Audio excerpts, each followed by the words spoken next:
ಓಂ ಶ್ರೀ ಗಣೇಶ ಶಾರದಾ ಗುರುಭ್ಯೋ ನಮಃ. ಹರಿ ಓಂ ನಮಃ ಶಿವಾಯ. ನಮಸ್ಕಾರ.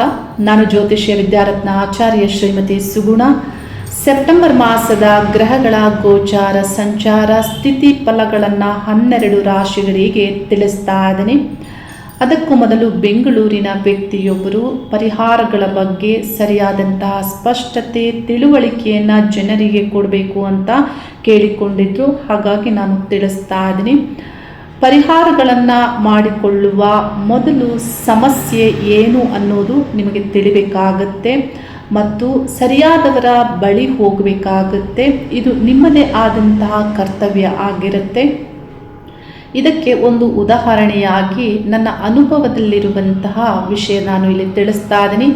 ಎಷ್ಟೋ ಸಂದರ್ಭದಲ್ಲಿ ನೀವೇನು ಅಂದುಕೊಂಡಿರ್ತೀರಾ, ಅವರು ಏನು ಹೇಳಿರ್ತಾರೆ, ಅದೇನು ಪರಿಹಾರ ಮಾಡ್ತೀರಾ ಅದು ಸರಿ ಇರೋದಿಲ್ಲ. ಹಾಗಾಗಿ ವಿಷಯ ಸರಿಯಾಗಿ ತಿಳ್ಕೊಳ್ಳೋದು ನಿಮ್ಮದೇ ಆದಂತಹ ಕರ್ತವ್ಯ ತಿಳುವಳಿಕೆ ಆಗಿರುತ್ತೆ. 4 ವರ್ಷಗಳ ಹಿಂದೆ ಒಬ್ಬ ವ್ಯಕ್ತಿ ನನ್ನ ಕಚೇರಿಗೆ ಬರ್ತಾರೆ. ಅವರು ಬರುವಾಗ ಅವರ ಪರಿಚಯ ನನಗಿರೋದಿಲ್ಲ, ಯಾರೋ ರೆಫರ್ ಮಾಡಿರ್ತಾರೆ. ಅವರಿಗೆ ಬಂದಂತಹ ಅವರು ಪತಿ ಪತ್ನಿ ನಡುವೆ ಸಮಸ್ಯೆ ಇದೆ, ಜಾತಕ ಪರಿಶೀಲನೆ ಮಾಡಿಸಿ ಅಂತ ಅವರು ನನ್ನಲ್ಲಿ ಕೇಳಿರ್ತಾರೆ. ಆಗ ನಾನು ಪರಿಶೀಲಿಸಿ ದೋಷಗಳು ಏನಿದೆ, ಯಾವ ದಶಾಭುಕ್ತಿ ನಡೀತಾ ಇದೆ, ಏನು ಮಾಡಬೇಕು ಅನ್ನುವಂತಹ ವಿಷಯಗಳನ್ನು ಅವರಿಗೆ ಬರೆದು ಕೊಟ್ಟಿರ್ತೇನೆ. ಆಗಲೇ ಅವರಿಗೆ ಒಂದು ಸ್ಪಷ್ಟ ಆಗುತ್ತೆ, ನಾನು ಇದಕ್ಕೂ ಮೀರಿದ ವಿಷಯಗಳನ್ನು ತಿಳಿಸ್ತೇನೆ, ನೋಡ್ತೇನೆ, ನನ್ನಿಂದ ತಿಳಿಬಹುದು ಅನ್ನೋದು ಅವರಿಗೆ ಅರ್ಥ ಆಗುತ್ತೆ. ಬೆಳಿಗ್ಗೆ 10 ಗಂಟೆಯಿಂದ 11 ಗಂಟೆ ಒಳಗಡೆ ಅವರು ಬಂದಿರ್ತಾರೆ. ಅವರೇನು ಮಾಡ್ತಾರೆ, ಮತ್ತೆ ಸಿಟಿಗೆ ಹೋಗಿ ಫಲಪುಷ್ಪ ತಾಂಬೂಲ ಸಹಿತವಾಗಿ ಅವರು ನನ್ನ ಕಚೇರಿಗೆ ಬರ್ತಾರೆ. ಬರುವಾಗ ಕನಕಾಂಬರ ಹೂವನ್ನು ಹೆಚ್ಚಾಗಿ ತಂದಿರ್ತಾರೆ. ಅವ್ರು ಏನು ತಿಳಿಸ್ತಾರೆ ಅಂದರೆ, ಅವರ ಸರೌಂಡಿಂಗ್ ನೆಗೆಟಿವ್ ಎನರ್ಜಿ, ಪ್ರೇತ, ಪಿಶಾಚ ಆ ಸಂಬಂಧಪಟ್ಟಂತೆ ನನಗೇನೋ ಅನ್ನಿಸುತ್ತೆ, ನನ್ನ ಹಿಂದೆ ಅದು ಓಡಾಡುತ್ತೆ, ನನಗೆ ಭಯ ಆಗ್ತಾ ಇರುತ್ತೆ ಅಂತ ಹೇಳ್ತಾರೆ. ಇದು ಹೇಗೆ ತಿಳಿಯಿತು ನಿಮಗೆ ಅಂತ ಕೇಳಿದರೆ, ಅವ್ರು ಹೇಳ್ತಾರೆ, ಮಲಗುವಾಗ ರಾತ್ರಿಯಲ್ಲಿ ಕಿಟಕಿಯ ಒಂದು ಭಾಗದಲ್ಲಿ ಅಥವಾ ಹಗಲಿನ ಸಂದರ್ಭದಲ್ಲಿ ಹೆಚ್ಚು ಅವರಿಗೆ ಅವರು ತಿಳಿಸಿದಂತೆ ಕಾಣಿಸೋದಿಲ್ಲ. ರಾತ್ರಿ ಅವರು ತಿಳಿಸ್ತಾರೆ, ಕಪ್ಪು ಹೊಗೆಯ ಒಂದು ರೂಪದಲ್ಲಿ ಅಸ್ಪಷ್ಟವಾಗಿ ಕೆಲವು ಆಕಾರ ನನಗೆ ಕಾಣಿಸುತ್ತೆ ಅನ್ನೋದನ್ನು ತಿಳಿಸ್ತಾರೆ. ರಾತ್ರಿ ನಿದ್ರೆ ಬರಲ್ಲ, ಭಯ ಆಗುತ್ತೆ ಅನ್ನೋದನ್ನು ಅವರು ತಿಳಿಸ್ತಾರೆ. ನೋಡಿ, ಇವರು ಹೀಗೆ ಹೇಳುವಾಗ ನಾವೇನು ಅಂದುಕೊಳ್ಬೇಕು, ನಿಜವೇನು ಅಂತ ಅಂದುಕೊಳ್ಬೇಕು. ಆದರೆ ನಾನು ಪ್ರಾರ್ಥನೆಗೆ ಮುಂದಾಗ್ತೇನೆ. ನನ್ನ ದೇಹವನ್ನು, ಜೀವನವನ್ನು ಮತ್ತು ಮನಸ್ಸನ್ನು ಯಾರು ಉಪಚರಿಸ್ತಾರೆ, ಯಾವ ಶಕ್ತಿಗಳು ನಿಯಂತ್ರಿಸುತ್ತೆ, ಆ ಒಂದು ಶಕ್ತಿಗಳ ಪ್ರಾರ್ಥನೆಗೆ ನಾನು ಮುಂದಾಗ್ತೇನೆ. ನನ್ನ ದೈವಿಕವಾದಂತಹ ದೃಷ್ಟಿಗೆ ನನಗೆ ಕಾಣಿಸುವಂಥದ್ದು ಅವರ ಹಿಂದೆ ಜಗನ್ಮಾತೆಯಾದಂತಹ ಚಾಮುಂಡೇಶ್ವರಿಯ ರೂಪ ಕಾಣಕ್ಕೆ ಆರಂಭ ಆಗುತ್ತೆ. ಆಗ ನಾನು ಕಣ್ಣನ್ನು ತೆರೆದು ಅವರಿಗೆ ನಾನು ತಿಳಿಸ್ತೇನೆ, ನಿಮಗೆ ಈ ಥರ ಅನ್ನಿಸ್ತಾ ಇದೆ ಅಂತ ತಿಳಿಸಿದರೆ, ಆದರೆ ನಿಮ್ಮ ಹಿಂದೆ ಬೇರೆಯದೇ ವಿಷಯ ಕಾಣಿಸ್ತಾ ಇದೆ, ನನಗೆ ಸ್ವಲ್ಪ ಮಟ್ಟಿಗೆ ಕೋಪನೂ ಬರುತ್ತೆ. ಇವರು ಹೇಳಿದ್ದಕ್ಕೂ ಇಲ್ಲಿ ಕಾಣುವುದಕ್ಕೂ ಏನು ಇಲ್ಲಿ ಬಹಳ ವ್ಯತ್ಯಾಸ ಇದೆಯಲ್ಲ ಅಂತ. ಆಗ ಅವರು ಕೆಲವು ಸೆಕೆಂಡ್ಸ್ ಯೋಚನೆ ಮಾಡಿ ಅವರು ಏನು ತಿಳಿಸ್ತಾರೆ ಅಂದರೆ, ಅವರ ಮನೆಯ ವಿಷಯವನ್ನು ತಿಳಿಸ್ಲಿಕ್ಕೆ ಮುಂದಾಗ್ತಾರೆ. ಅವರ ತಾಯಿ ಗ್ರೌಂಡ್ ಫ್ಲೋರಲ್ಲಿ ವಾಸ ಆಗಿರ್ತಾರೆ. ಅವರ ಜೀವನ ಬಹು ವರ್ಷಗಳಿಂದ ಹೇಗಿದೆ ಅಂತ ಹೇಳಿದರೆ, ಅವರು ಒಂದು ಹೊತ್ತು ದಿನದಲ್ಲಿ ಊಟ ಮಾಡ್ತಾರೆ, ಆಹಾರವನ್ನು ಅವರೇ ತಯಾರಿಸಿಕೊಳ್ತಾರೆ, ಇನ್ನೆಲ್ಲ ಕಾಲದಲ್ಲಿಯೂ ದೇವತಾ ಜಪದಲ್ಲಿ ಇರ್ತಾರೆ.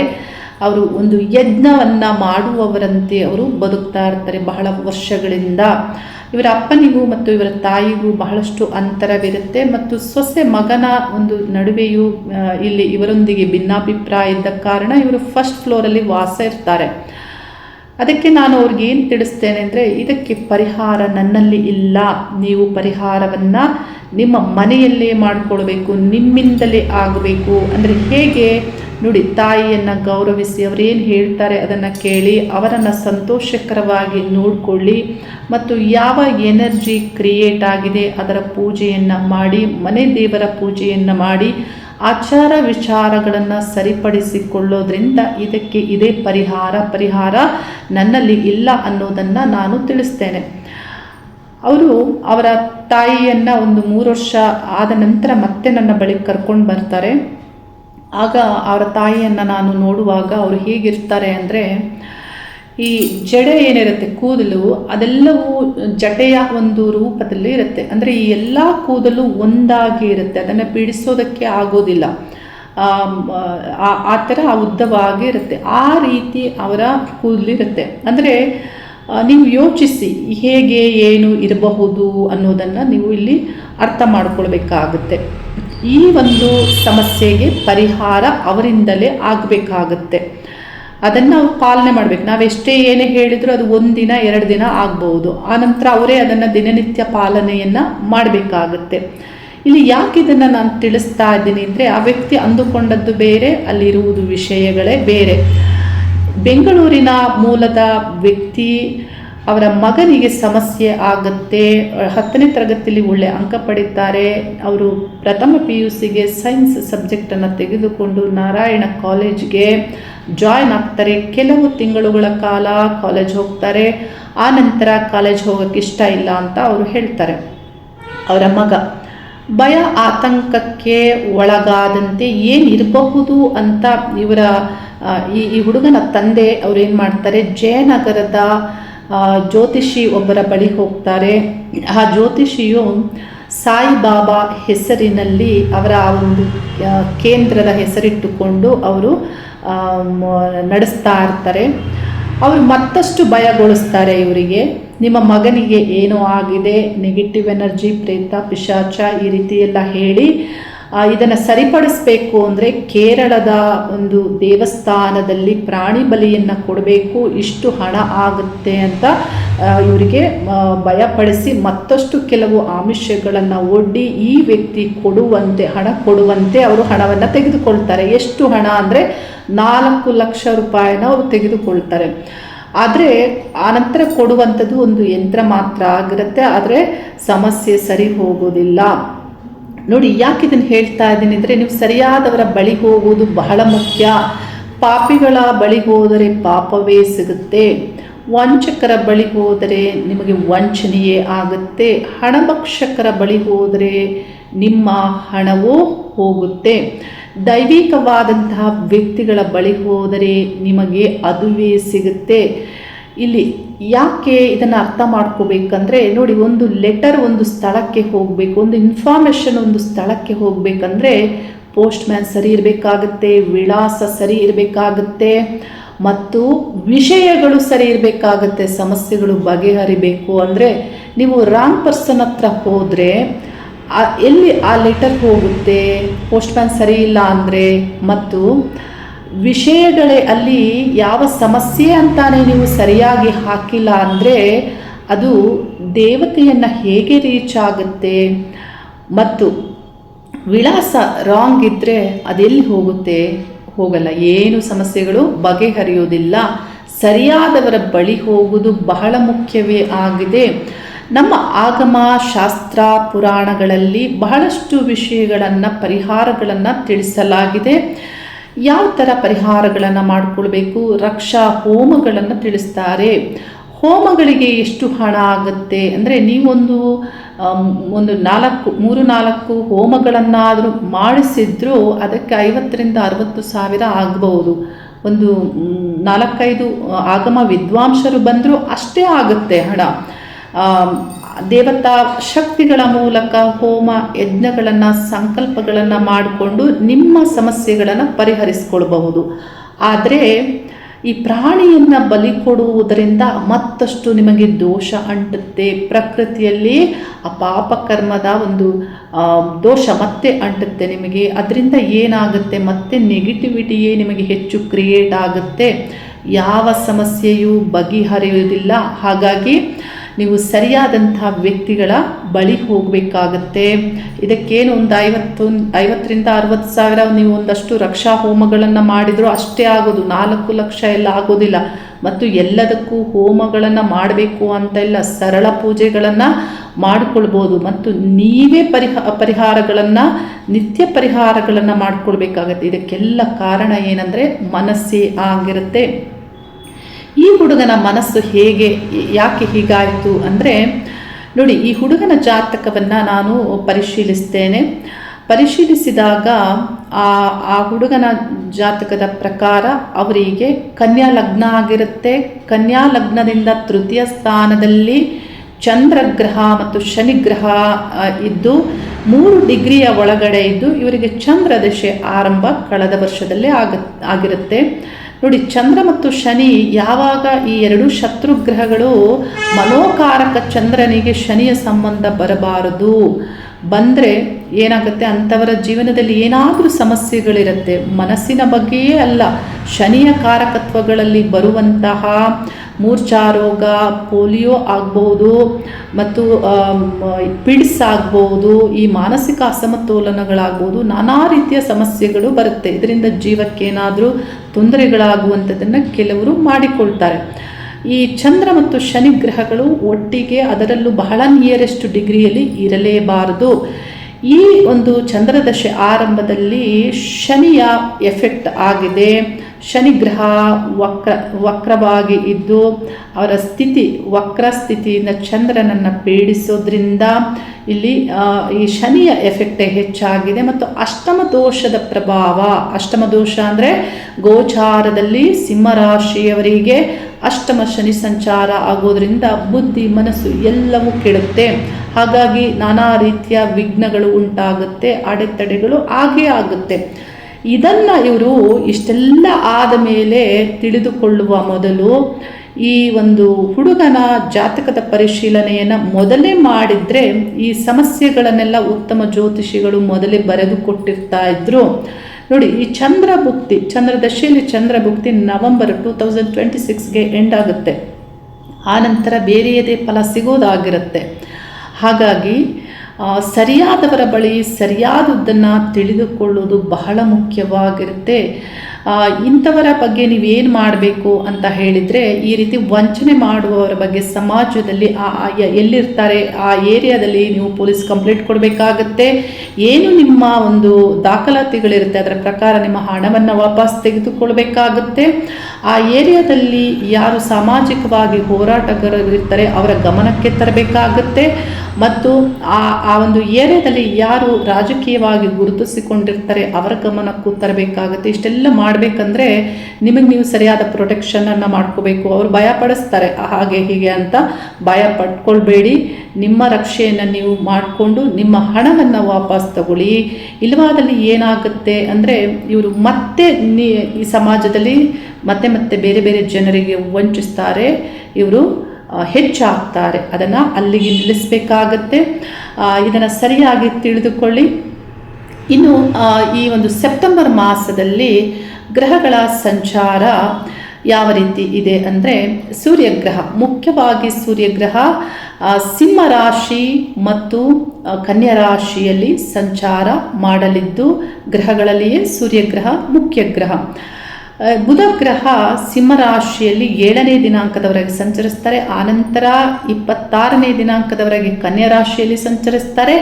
ಆನಂತರ ತುಲಾ ರಾಶಿಯಲ್ಲಿ ಸಂಚರಿಸ್ತಾರೆ. ಈ ಒಂದು ಮಾಸದಲ್ಲಿ 3 ರಾಶಿಯಲ್ಲಿ ಬುಧ ಗ್ರಹದ ಸಂಚಾರ ಆಗಲಿದೆ.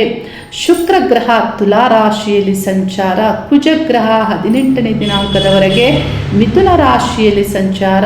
ಆನಂತರ ಕಟಕ ರಾಶಿ ಕುಜನ ನೀಚ ಸ್ಥಾನವಾದಂತಹ ನೀಚಾವಸ್ಥೆಯಲ್ಲಿ ಸಂಚಾರ. ಅಲ್ಲಿ ಗುರುಗ್ರಹ ಉಚ್ಚ ರಾಶಿಯಲ್ಲಿ ಉಚ್ಚ ಗುರುವಾಗಿ ಸಂಚಾರ ಕಟಕ ರಾಶಿಯಲ್ಲಿ ಆಗಲಿದ್ದು, ಕುಜ ಮತ್ತು ಗುರುಗ್ರಹದ ಕಂಜಕ್ಷನ್ ಕಟಕ ರಾಶಿಯಲ್ಲಿ ವಿಶಿಷ್ಟವಾದಂತಹ ಅಪರೂಪದ ಒಂದು ಸಂಯೋಗ ಆಗಲಿದೆ.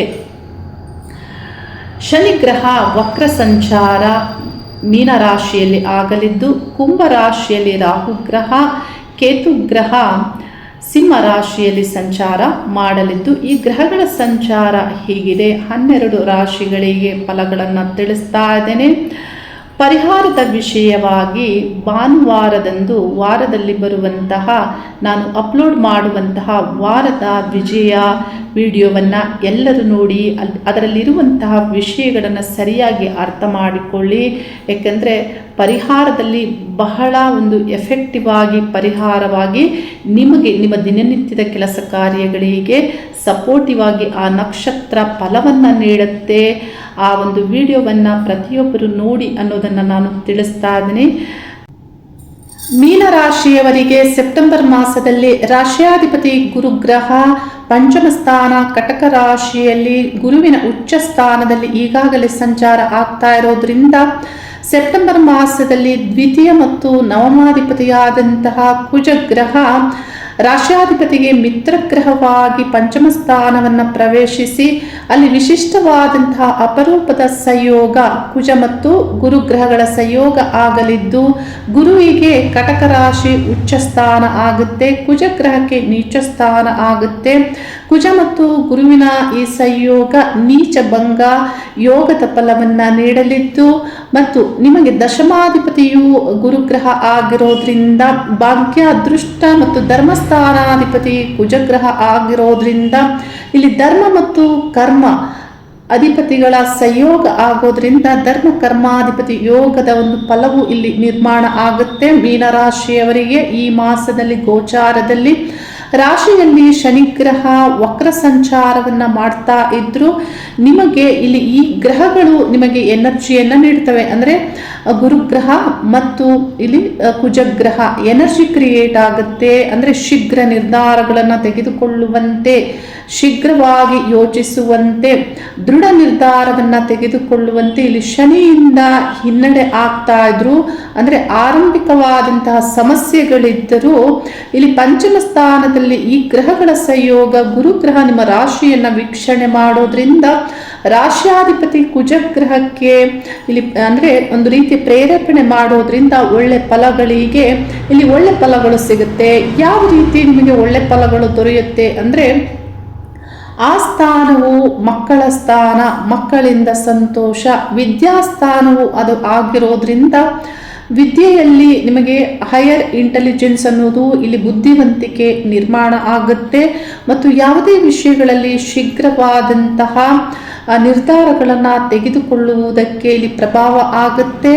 ಮತ್ತು ನವಮಾಧಿಪತಿ ಆಗಿರೋದ್ರಿಂದ ನಿಮ್ಮ ಒಂದು ಧಾರ್ಮಿಕವಾದಂತಹ ಪರಂಪರೆ ಅಂದರೆ ತಂದೆ ಸ್ಥಾನಾಧಿಪತಿ ಕುಜವೇ ಆಗಿರೋದ್ರಿಂದ ನೀಚ ಭಂಗ ಆಗಿರೋದ್ರಿಂದ ಈ ವಿಷಯಗಳನ್ನು ಗೌರವಿಸುವಂಥದ್ದು ಮತ್ತು ಪಂಚಮ ಸ್ಥಾನದಲ್ಲಿ ನೀಚಭಂಗ ಯೋಗ ಕ್ರಿಯೇಟ್ ಆಗೋದ್ರಿಂದ ಇತರರನ್ನ ಇನ್ಸ್ಪೈರ್ ಮಾಡುವಂತೆ ಇಲ್ಲಿ ಪ್ರಭಾವವು ಆಗಲಿದ್ದು ಇದರಿಂದ ಏನಾಗುತ್ತೆ ಒಳ್ಳೆಯದೇ ಆಗುತ್ತೆ. ನಿಮ್ಮ ಒಂದು ಧನಾಭಿವೃದ್ಧಿಗೂ ನೋಡಿ ಧನಸ್ಥಾನಾಧಿಪತಿ ನೀಚ ಆದರೂ ಕುಜಗ್ರಹ ರಾಶ್ಯಾಧಿಪತಿಯೊಂದಿಗೆ ಇರೋದ್ರಿಂದ ಇಲ್ಲಿ ಧನಾಭಿವೃದ್ಧಿಗೂ ಇಲ್ಲಿ ಗುರುವಿನ ಪ್ರಭಾವ ಸಂಯೋಗ ಇಲ್ಲಿ ಪ್ರೇರೇಪಣೆ ಮಾಡೋದ್ರಿಂದ ಕುಜನಿಗೆ ಒಳ್ಳೆ ಫಲಗಳು ದೊರೆಯುತ್ತೆ ಈ ಮಾಸದಲ್ಲಿ.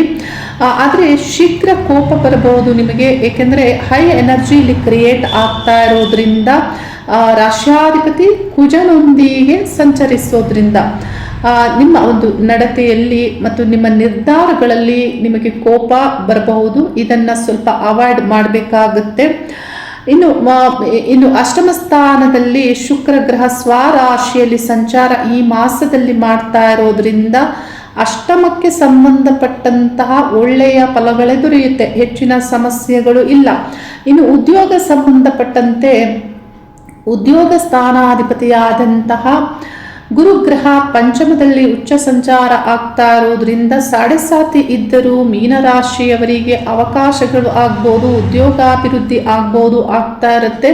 ಈಗ ನೀಚ ಭಂಗ ಆಗೋದ್ರಿಂದಲೂ ಒಳ್ಳೆ ಫಲಗಳನ್ನು ಪಡೆದುಕೊಳ್ತಾರೆ. ಈ ಎರಡು ಗ್ರಹಗಳು ಲಾಭ ಸ್ಥಾನವನ್ನು ವೀಕ್ಷಣೆ ಮಾಡಲಿದ್ದು ಕುಜಗ್ರಹ ಪ್ರಾರಂಭದ 18 ದಿನಗಳ ಕಾಲ ಮಿಥುನ ರಾಶಿಯಲ್ಲಿ ಸಂಚರಿಸುವಾಗ ಮುಖ್ಯವಾಗಿ ಮನೆ ಭೂಮಿ ಸಂಬಂಧಪಟ್ಟಂತೆ ರಿಯಲ್ ಎಸ್ಟೇಟ್ ಮಾಡುವಂತಹ ವ್ಯಕ್ತಿಗಳಿಗೆ ಇಲ್ಲಿ ಅಂದರೆ ನಿಮ್ಮ ಉದ್ಯೋಗದಲ್ಲಿ ಹಣವನ್ನು ಗಳಿಸುವಂತೆ ಕುಜನ ಪ್ರಭಾವ ಆಗಲಿದ್ದು, ಇನ್ನು ಪಂಚಮ ಸ್ಥಾನದಲ್ಲಿ ಈ ಗ್ರಹಗಳ ಸಂಯೋಗ ನಿಮ್ಮೆಲ್ಲ ಯಾವುದೇ ಒಂದು ಕ್ಷೇತ್ರಗಳಲ್ಲಿ ಉದ್ಯೋಗದಲ್ಲಿ ಇದ್ದರೂ ನಿಮಗೆ ಆರಂಭಿಕ ಹಿನ್ನಡೆ ಆದರೂ ನಂತರದಲ್ಲಿ ಸಕ್ಸಸ್ಸನ್ನು ಪಡೆದುಕೊಳ್ಳುವಂತೆ, ಅವಕಾಶಗಳನ್ನು ಪಡೆದುಕೊಳ್ಳುವಂತೆ ಇಲ್ಲಿ ಗುರು ಮತ್ತು ಕುಜಗ್ರಹಗಳ ಪ್ರಭಾವ ಆಗ್ತಾ ಇದೆ. ಸ್ವಂತ ವ್ಯಾಪಾರ ವ್ಯವಹಾರಸ್ಥರಿಗೆ ಪ್ರಾರಂಭದ 26 ದಿನಗಳು ಅಂದರೆ ಬುಧಗ್ರಹ 7ನೇ ದಿನಾಂಕದಿಂದ 26ನೇ ದಿನಾಂಕದವರೆಗೆ ಸಪ್ತಮ ಸ್ಥಾನದಲ್ಲಿ ಸಂಚಾರ ಮಾಡೋದ್ರಿಂದ ಮೀನರಾಶಿಯ ಸ್ವಂತ ವ್ಯವಹಾರ ಮಾಡುವಂತಹ ವ್ಯಾಪಾರಸ್ಥರಿಗೆ ನಿಮ್ಮ ಮುಖ್ಯ ನಿರ್ಧಾರಗಳನ್ನು 7ನೇ ದಿನಾಂಕದ ನಂತರದಲ್ಲಿ 26ನೇ ದಿನಾಂಕದ ಒಳಗಡೆ ತೆಗೆದುಕೊಳ್ಳೋದ್ರಿಂದ ಒಳ್ಳೆಯದಾಗುತ್ತೆ. ಆ ನಂತರ ಬುಧಗ್ರಹ ಅಷ್ಟಮ ಸ್ಥಾನವನ್ನು ಪ್ರವೇಶಿಸ್ತಾರೆ. ಆದರೆ ಮೊದಲನೇ ವಾರದಲ್ಲಿ 6ನೇ ಸ್ಥಾನದಲ್ಲಿ ಇರ್ತಾರೆ. ಹಾಗಾಗಿ 7ನೇ ದಿನಾಂಕದಿಂದ 26ನೇ ದಿನಾಂಕದೊಳಗೆ ನೀವು ತೆಗೆದುಕೊಳ್ಳೋದ್ರಿಂದ ವ್ಯಾಪಾರ ವ್ಯವಹಾರದ ವಿಷಯಗಳು ಒಳ್ಳೆ ಫಲಗಳು ದೊರೆಯೋದಾಗಿರುತ್ತೆ. ಗೌರ್ಮೆಂಟ್ ಉದ್ಯೋಗಸ್ಥರಿಗೆ ಹೆಚ್ಚಿನ ಸಮಸ್ಯೆಗಳಿಲ್ಲ. 6ನೇ ಸ್ಥಾನದಲ್ಲಿ ಸೂರ್ಯ ಸಂಚಾರ ಮತ್ತು ಸಪ್ತಮದಲ್ಲಿ ಸೂರ್ಯ ಸಂಚಾರ ನಿಮಗೆ ತಕ್ಕ ಮಟ್ಟಿಗೆ ಒಳ್ಳೆ ಫಲಗಳೇ ದೊರೆಯುವಂತೆ ಇಲ್ಲಿ ಪ್ರಭಾವ ಆಗುತ್ತೆ. ಪತಿ ಪತ್ನಿ ಪಾಲುದಾರಿಕೆ ಸಂಬಂಧಪಟ್ಟಂತೆ ಪರಸ್ಪರ ನೀವು ನಾನು ಹೇಳಿದ್ದೆ ನಡೆಯಬೇಕು ಅನ್ನೋದನ್ನ ಇಲ್ಲಿ ಸ್ವಲ್ಪ ಇದನ್ನು ಕಡಿಮೆ ಮಾಡಿಕೊಂಡ್ರೆ ಒಳ್ಳೆಯದೇ ಆಗುತ್ತೆ. ಏಕೆಂದರೆ 17ನೇ ದಿನಾಂಕದ ನಂತರದಲ್ಲಿ ಸೂರ್ಯಗ್ರಹ ನಿಮ್ಮ ಸಪ್ತಮ ಸಂಗಾತಿ ಅಂದರೆ ಪಾರ್ಟ್ನರ್ಶಿಪ್ ಈ ಸ್ಥಾನವನ್ನು ಪ್ರವೇಶ ಮಾಡೋದ್ರಿಂದ ನಿಮ್ಮಲ್ಲಿ ಇಂಥ ಒಂದು ನಡವಳಿಕೆ ಅಂದರೆ ನಾನು ಹೇಳಿದ್ದೇ ಆಗಬೇಕು, ಪರಸ್ಪರ ಸ್ವಾತಂತ್ರ್ಯವನ್ನು ಬಯಸ್ತೀರ. ಅಂದರೆ ಇದರಿಂದ ಏನಾಗುತ್ತೆ, ನಿಮ್ಮ ಗೌರವ ಮತ್ತು ನಿಮ್ಮ ಒಂದು ಸ್ವಾಭಿಮಾನ ಇದೆಲ್ಲದಕ್ಕೂ ಏನಾದರೂ ಧಕ್ಕೆ ಆದಲ್ಲಿ ಸಮಸ್ಯೆಗಳಾಗುತ್ತೆ. ಇದನ್ನು ಕಡಿಮೆ ಮಾಡಿಕೊಂಡ್ರೆ ಹೆಚ್ಚಿನ ಸಮಸ್ಯೆಗಳಿಲ್ಲ. ಸಪ್ತಮಾಧಿಪತಿ ಅಷ್ಟಮವನ್ನು ಕೊನೆಯ ವಾರದಲ್ಲಿ ಪ್ರವೇಶ ಮಾಡ್ತಾ ಇರೋದ್ರಿಂದ ಪಾಲುದಾರಿಕೆ ಮತ್ತು ವ್ಯಾಪಾರ ವ್ಯವಹಾರಗಳ ಮುಖ್ಯ ನಿರ್ಧಾರಗಳನ್ನು 26ನೇ ದಿನಾಂಕದ ನಂತರ ಮಾಡಬೇಡಿ ಅನ್ನೋದನ್ನು ನಾನು ತಿಳಿಸ್ತಾ ಇದ್ದೀನಿ. ಇನ್ನುಳಿದಂತೆ ನಾನು ತಿಳಿಸಿದಂತೆ ಸರಿಯಾದಂತಹ ಒಂದು ದಿನಾಂಕದೊಳಗೆ ಯೋಜನೆಗಳನ್ನು ಮಾಡಿ, ನಿಮ್ಮ ವೃತ್ತಿಪರ ಯೋಜನೆಗಳಾಗ್ಬೋದು, ನಿಮ್ಮ ಮನೆಯ ನಿರ್ಧಾರಗಳು ಆಗ್ಬೋದು, ವಿದ್ಯಾರ್ಥಿ ಜೀವನದಲ್ಲಿ ಆಗ್ಬೋದು, ಎಲ್ಲವನ್ನ ಸರಿಯಾದ ಸಮಯಕ್ಕೆ ನೀವು ಕಾರ್ಯರೂಪಕ್ಕೆ ತರೋದ್ರಿಂದ ಒಳ್ಳೆ ಫಲಗಳನ್ನೇ ಪಡೆದುಕೊಳ್ತೀರಾ. ಉದ್ಯೋಗದಲ್ಲಿ ಪ್ರೊಫೆಷನಲ್ ಸ್ಟೇಟಸನ್ನು ಹೆಚ್ಚಿಸಿಕೊಳ್ಳುವಂತಹ ಕಾಲ ಆಗಿರುತ್ತೆ. ಇನ್ನು ಇನ್ವೆಸ್ಟ್ಮೆಂಟ್ ವಿಷಯದಲ್ಲಿ ನಿಮಗೆ ಜೂಜು ಬೆಟ್ಟಿಂಗ್ ಈ ಒಂದು ಅಭ್ಯಾಸಗಳಿದ್ರೆ ಇದರಿಂದ ಲಾಸ್ ಆಗುತ್ತೆ. ಇದನ್ನು ಅವಾಯ್ಡ್ ಮಾಡಬೇಕಾಗತ್ತೆ. ಲಾಭ ಸ್ಥಾನವನ್ನು ಗುರು ಮತ್ತು ಕುಜಗ್ರಹಗಳು ದೃಷ್ಟಿಸಿದರೂ ವ್ಯಾಪಾರ ವ್ಯವಹಾರಗಳಿಗೆ ಆಗಬಹುದಾದಂತಹ ಅನುಕೂಲ ಆಗುತ್ತೆ. ಆದರೆ ಬೆಟ್ಟಿಂಗ್ ಈ ವಿಷಯಗಳಿಗೆ ಇಲ್ಲಿ ಲಾಸ್ ಆಗುತ್ತೆ. ಇದನ್ನು ಅವಾಯ್ಡ್ ಮಾಡಬೇಕಾಗತ್ತೆ. ಪರಿಹಾರದ ವಿಷಯದಲ್ಲಿ ಸಾಡೆ ಪರಿಹಾರಗಳನ್ನು ಮುಂದುವರಿಸಬೇಕಾಗುತ್ತೆ. ಆರೋಗ್ಯದ ರಕ್ಷಣೆಗಳನ್ನು ಮಾಡ್ಕೋಬೇಕಾಗುತ್ತೆ. ದಶಾಭುಕ್ತಿ ಸಂಬಂಧಪಟ್ಟಂತೆ ಭುಕ್ತಿ ಗ್ರಹಕ್ಕೆ ಪರಿಹಾರವನ್ನು ಮಾಡ್ಕೊಳ್ಬೇಕಾಗತ್ತೆ. ನಿಮ್ಮ ಇಷ್ಟಾರ್ಥಗಳು ಏನೇ ಇದ್ದರೂ ಇವುಗಳನ್ನು ಸ್ಪಷ್ಟವಾದ ಭಾವನೆಗಳಿಂದ ಮನಸ್ಸಿನ ಮೂಲಕ ವಿಶ್ವಶಕ್ತಿಗೆ ಸಂದೇಶವನ್ನು ಕಳಿಸುತ್ತಾ ಅದಕ್ಕೆ ಪ್ರಯತ್ನ ಪಡೋದ್ರಿಂದ ಯಶಸ್ಸನ್ನು ಪಡೆದುಕೊಳ್ತೀರಾ. ಶುಭವಾಗಲಿ. ಹರಿ ಓಂ ನಮಃ ಶಿವಾಯ.